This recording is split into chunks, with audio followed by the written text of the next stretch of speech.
musica si adatta un po' alla descrizione anche della sua persona. È una persona mite, ma anche decisa, e si combatte fra queste due cose. A volte la mitezza sovrasta la decisione, altre volte la decisione sovrasta la timidezza. Insomma, ha un bel conflitto interno che deve vincere ogni volta, e quindi la musica così si presta molto a fargli omaggio.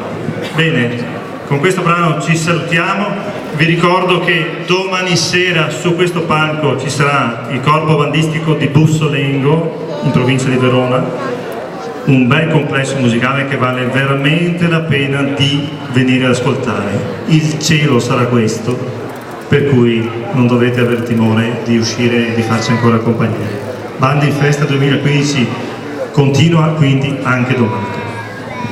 Ti ringrazio per la serata, arrivederci.